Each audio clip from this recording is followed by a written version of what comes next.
Indian Navy has commissioned its latest naval base, the INS Jatayu in Lakshadweep Minicoy Island.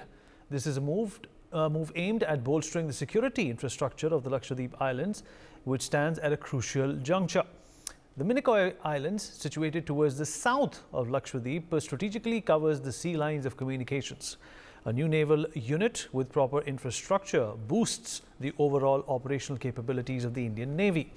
With INS Jatayu, Lakshadweep now has two naval bases, the previous one being INS Dweep Prakshak in Kavarati. India's new naval base also comes at a time when Maldives is cozying up to China. Well, we'll talk about this with someone special. General Deepak Kapoor, former Chief of Army Staff, is joining us for this conversation. Sir, appreciate you taking out the time and speaking with us. How important is INS Jatayu in terms of increasing India's naval might? Let me tell you that for guarding any territory, the further you can establish your defensive line, it is always beneficial. It provides you strategic defense to your coastal borders when you go to establishing stations like INS Jatayu. So what the Navy has done is gone ahead of our coast, the regular coastline on this island and Minicoy, and established INS Jatayu, which is a good thing. It provides greater depth, greater strategic depth for the Navy to defend the mainland. Similarly is what Andaman and Nicobar Islands are used for when you set up similar defenses on those islands for the defense of our country. Sir, also talk about how does INS Jatayu boost India's military positioning in the Indian Ocean region? Well, it increases the reach of the Indian Navy to further beyond, because you would agree that every piece of equipment that we use has a certain amount of range. The further you can use it by either the use of an aircraft carrier which goes right into the middle of an ocean, and from there you launch aircraft and reconnaissance equipment to look at the rest of the ocean, your reach gets increased. Similarly, since Minicoy is beyond the Indian coastline into the ocean, and any base there would automatically increase India's reach into the Arabian Sea and the Indian Ocean. And sir, why is another naval base in the Lakshadweep island crucial at this point in time for India? Any bases that you set beyond the coastline are crucial and add on to our ability to be able to police, especially the area of the Arabian Sea. And please remember that you have already had a number of news items coming as to how the area of the Red Sea, you find the Somali pirates coming and disturbing the shipping. Likewise, they are also doing so in the Arabian Sea. And the fact that the Indian Coast Guard and Navy have been helping tremendously in ensuring that the piracy is reduced to the minimal, and wherever piracy has taken place, the Indian Navy has reacted to it strongly, ensuring free shipping for our ships and ensuring the freedom of the Arabian Sea while our ships are going through those areas. So to that extent, establishment of another naval base like INS Jatayu at Minicoy will enhance their capability and ability to check such piracy, as well as ensure a certain degree of control of the Arabian Sea area around it. And sir, how will INS Jatayu assist India in its anti-piracy missions in the Indian Ocean region? Like I said, when all those anti-pirating measures that you take, they are based on our ships and aircraft, reconnaissance aircraft or others moving out from those bases. The further those bases are from the Indian coastline, the further the reach of the Indian Navy goes. and it increases the reach of the Indian Navy to be able to react at longer distances when you go further into the Arabian Sea away from your own coastline. So to that extent, establishment of INS Jatayu will assist in increasing the reach as well as ensuring that the entire Indian coastline is very well and safely guarded with greater surveillance capability available to it. So there are also plans to upgrade INS Jatayu to add an airfield and other important infrastructure. How soon do you feel these upgrades need to be completed, considering what's taking place with Maldives and China? I'm sure the Indian Navy is taking all measures to do it as quickly as possible. And I would only say this, I wish it would have happened earlier, but now that it has been undertaken, I wish it happens as fast as possible. And I have no doubt that the Indian Navy would try its best to have it ready as quickly as possible to take care of threats like piracy, control of the Arabian Sea area, and surveillance over it. And therefore, the earliest it is done, the better for our country. And so, what more does India need to focus on to counter its adversaries in the Indian Ocean region, according to you?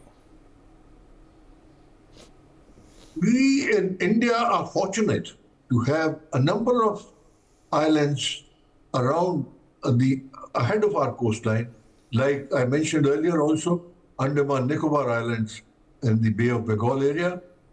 And in the Arabian Sea, we have islands like the one Minicoy and Agrati and others, which are beyond the regular Indian coastline.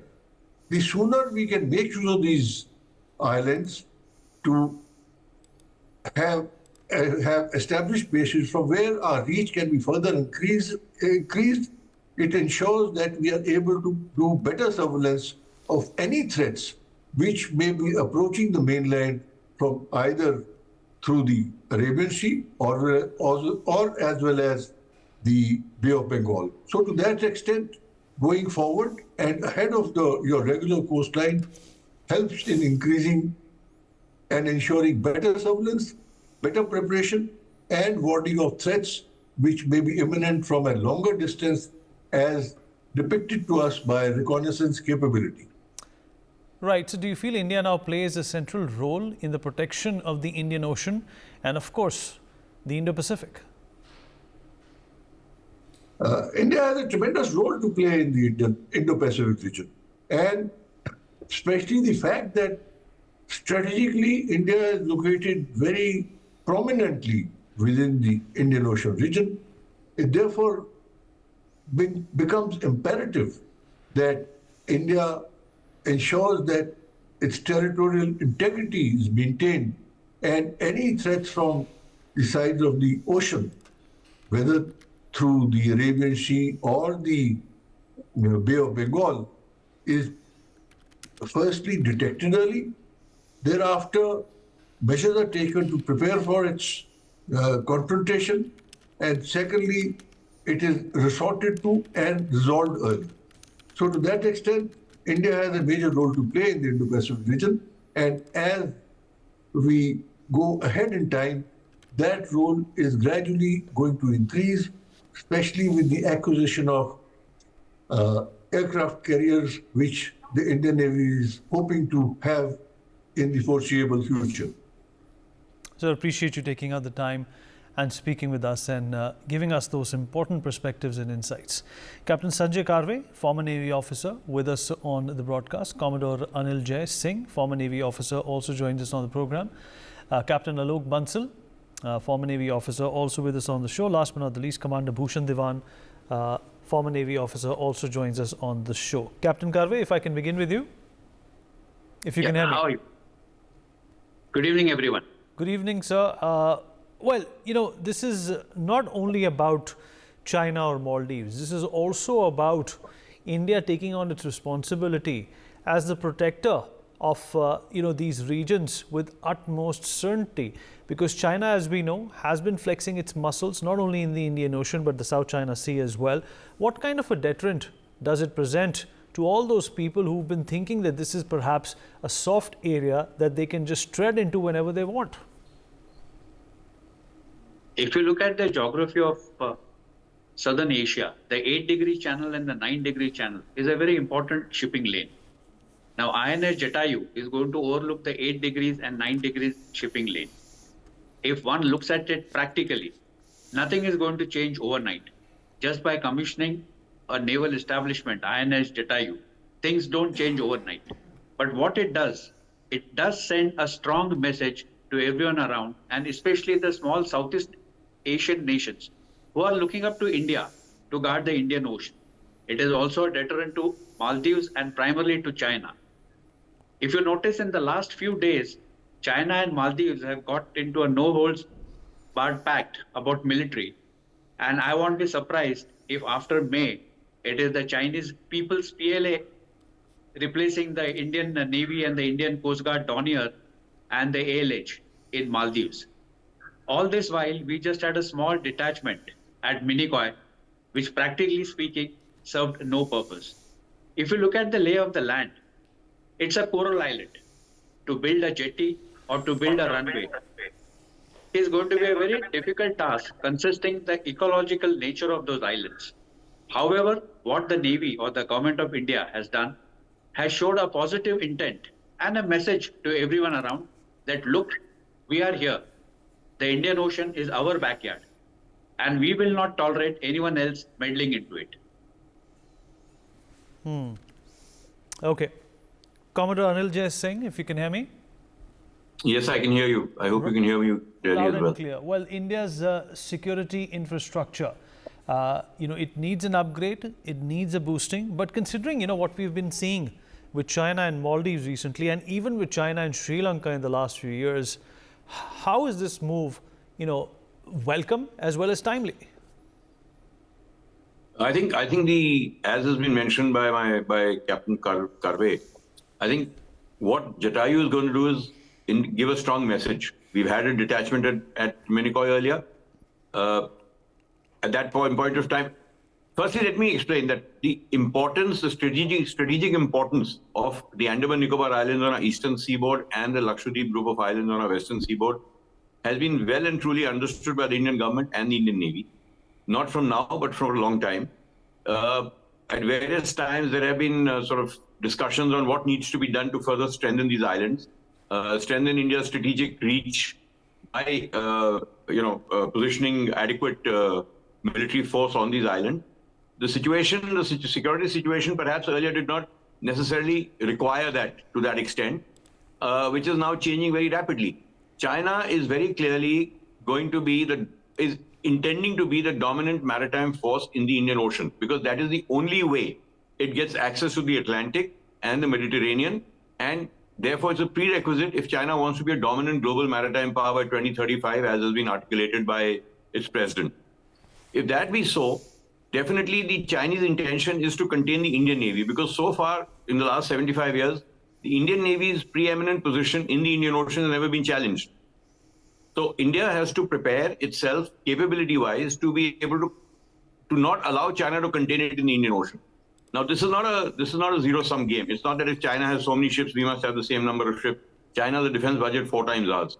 We have to focus on what capability do we need to counter the Chinese presence, the kind of presence the PLA Navy can bring to bear in the region. So I think we are looking at that, and I think INS Jatayu is will be an important force multiplier. It gives us tremendous amount of reach, not only against the Chinese threat, but for our overall maritime domain awareness in the region. We have a lot of non-traditional threats we have to cater for. The recent Red Sea imbroglio with the Houthi rebels and the re-emergence of piracy, Somalian piracy, is a case in point.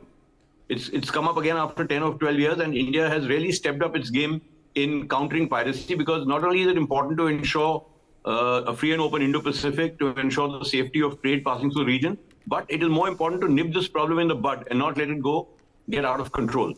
So I think the Indian Navy is well positioned to do that. INS Jatayu will give us a far more reach in the Indian Ocean. If we can operate LRMP aircraft and all from there, it gives us that much more area to cover for effective MDA, which is not only beneficial for India, it is beneficial for the entire Indian Ocean region. And as a preferred security partner in the region, India takes the responsibility very seriously of ensuring the security and safety of the Indian Ocean. Insofar as China is concerned, yes, we have to be worried about it. The Chinese understand the limitations in the Indian Ocean. If you notice, over the last 3.5 years, we've had a major standoff along the borders, land borders, but at no stage has the Chinese Navy allowed itself to get entangled with the Indian Navy in the Indian Ocean, because it understands it doesn't have that capability. But that is not to say that we should be complacent. China is building its Navy at a very rapid rate. By the end of this decade, it's going to have 450 ships and with 4 aircraft carriers. So I will not be surprised if in the next 5 or 7 years, we have a permanent Chinese carrier battle group deployed and present in the Indian Ocean, along with a complement of nuclear-powered attack submarines. Now, if this kind of force can be brought into the Indian Ocean and deployed here, particularly the nuclear-powered attack submarines, what are called the SSNs, then they can certainly bring pressure on the Indian Navy, or try and contain the Indian Navy, or restrict the Indian Navy's freedom of movement in the Indian Ocean. The other matter of concern is that China is also arming Pakistan. It's given Pakistan 4 modern frigates and is giving Pakistan 8 AIP-equipped conventional submarines. Now, for a country which has a coastline as long as Pakistan's, they already have 3 submarines. 8 more will give them a very formidable submarine capability in the Arabian Sea. 11 submarines operating there. And these could be used very effectively by China to bring pressure to bear on the Indian Navy in the Arabian Sea itself. So leaving the vast Indian Ocean open for China to try and dominate it in whichever way it can. So we have to now build up that kind of capability that counters anything that the Chinese might try and throw at us in the next 7 or 10 years. That should be our focus. And that is why we have to not only strengthen our force levels, we have to strengthen our bases as well, accordingly. Absolutely. Captain Bansal, taking a leaf out of what Commodore Singh said, that it's not about a zero-sum game. It's about horses for courses. If China is equipping Pakistan and if it is cozying up to Maldives, India needs to find its own balance when it comes to its shores and its coastline, and prevent these enemies from doing anything preemptive. See, as far as navies are concerned, you build them to create capabilities. Who are going to be your enemies is very difficult to predict. Today, the challenge may emanate from China, which is aligned with Maldives or Pakistan. Tomorrow, it may emanate from any different quarters. So navies are not geared or structured based on a particular threat. It is actually, Maldives is the southernmost island in the Lakshadweep group of islands. It is actually located between 8-degree channel and 9-degree channel. It's a very, very strategic location. It's just 120 kilometers from the northern tip of Maldives. So this has been a very, very important island where we needed to have a naval presence. And I think since 1980s, we've had 2 naval detachments in Lakshadweep Islands. One was in Minicoy, one in Kavaratti. The one in Kavaratti was commissioned as INS Dweeprakshak a few years back. Now this has been commissioned at INS Jatayu. Now what it will do is that it will position naval personnel permanently. They will have housing, they'll have accommodation, they'll be able to live. There are, of course, helipads which have been created from where naval helicopters can go. There are communication facilities. And as has been brought out, in due course, you are planning to set up an airfield. Now, airfield may be a difficult process because it's a coral island. You really don't have that sort of a lay of the land. But if you can establish an airfield there, even a small airfield, which can take on turboprop aircrafts to take off from here, small MR aircraft, it will be a very, very useful thing. But with just a helicopter base there itself, it's a very, very big achievement for Indian Navy because it gives us tremendous reach. And the very presence of Indian Navy in these islands gives us that this is our reach. And as General Kapoor was saying, that the more you move outwards, the more your reach increases. Now you have to look at it in conjunction with Agalega Island, which has been actually where the facility has been commissioned by Prime Minister Modi and Mauritian President. Now, Agalega is over 1,000 kilometers north of Mauritius, the other northernmost point.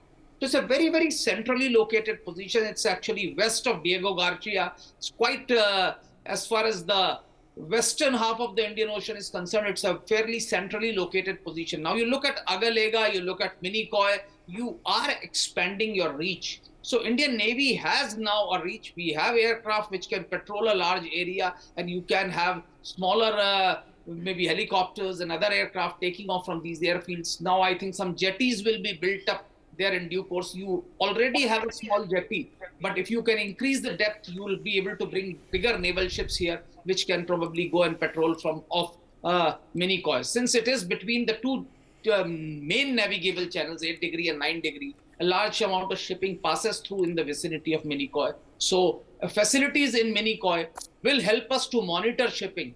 And in case required, you can intercept hostile shipping or support your shipping to pass safely through these channels. In the past, we have seen pirates operate in Maldivian waters. So that also can be checked from here, because piracy, the incidents of piracy were moving eastwards. That also can be controlled by this particular base. So this base is a huge leap as far as Indian Navy's presence in Lakshadweep Islands is concerned, as far as our reach in Western Indian Ocean is concerned.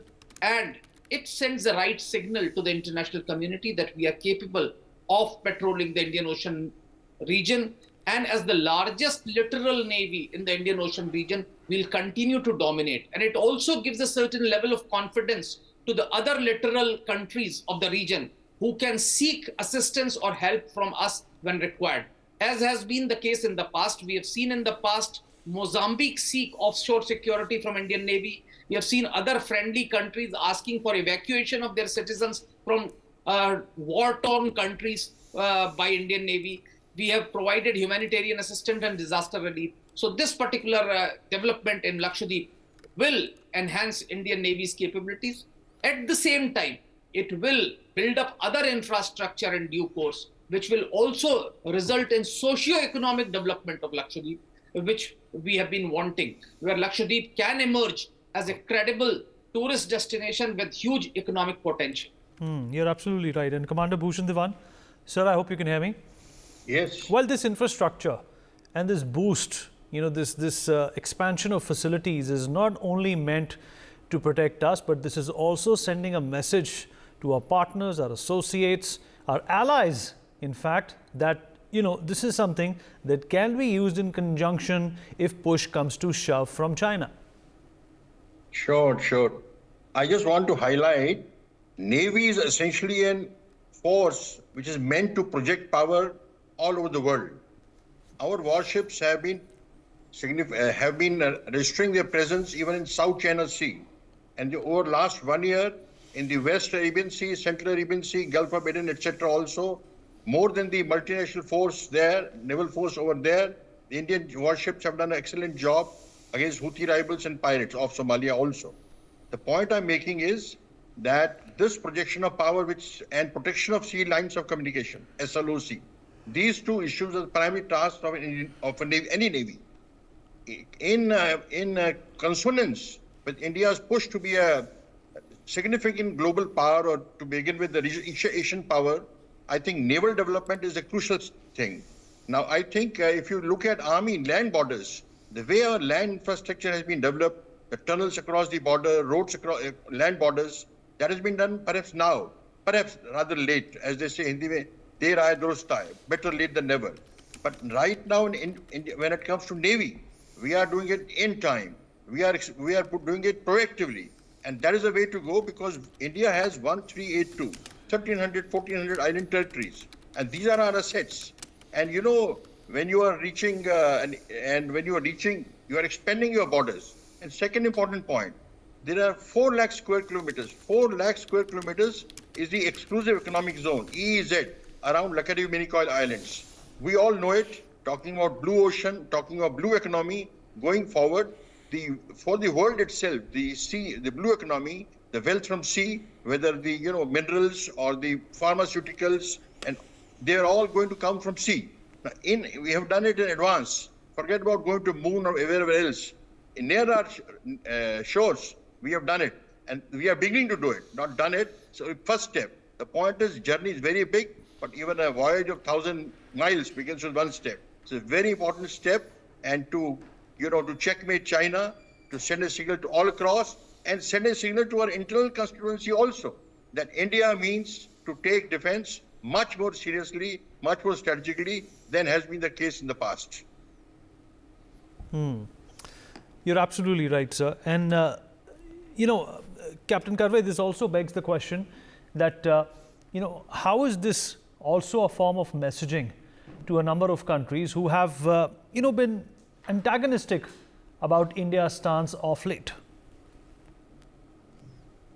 If you look at the last 10 to 15 years of history and India's relationship with the littoral states of the Indian Ocean, generally everyone was convinced that if there's a requirement of help, India would be of no use to them. And the preferred partner for such things was ideally the United States, which has got its fleet stationed all over the Southeast Asia, or in the recent past, the China. The Chinese influence of the region is definitely much more than the Indian influence. Irrespective of what we may say or what we may admit, the fact remains that China has managed to get a strong foothold among these nations. And what the Chinese government or the Chinese media is doing is very slowly and steadily, they are pushing in news, they are pushing in items stating that India's intentions are not really noble. If you look at the turn of events in Maldives, for 15 to 20 years, we have never had problems with Maldives. It is only in the last 3 to 4 years that the entire Maldives government and slowly and steadily the people of Maldives have turned against India. This is something which we also have to look at it. It is not only war at sea, war in air or war at land. It is a media war. The government of India has to step up its effort in this media war and let people know that our intentions in the Indian Ocean are not aggressive. It is basically to ensure that the sea remains open for each and every littoral state or every ship which passes through it. Interestingly, a few weeks ago, I had met some foreign merchant naval officers in Mumbai, and some of them have been sailing for the last 40 to 45 years at high seas. And one of them remarked that never has he felt so comfortable than now when he saw Indian ships patrolling the Red Sea and the area around it. I think that is a big tribute to the Indian Navy and the Indian diplomacy as such. And we need to ensure that this case of diplomacy is also carried over to South Asia and Southeast Asia. Absolutely. Like one of my colleagues has mentioned. You're absolutely right. So this is naval obviously, presence like I is also said, in the South a China Sea. message that needs to be carried over. This is a message that needs to be disseminated in the right spirit, because all India is trying to do at this point in time is safeguard its own soft spots. For more such videos, subscribe to the NewsX YouTube channel, hit the bell icon.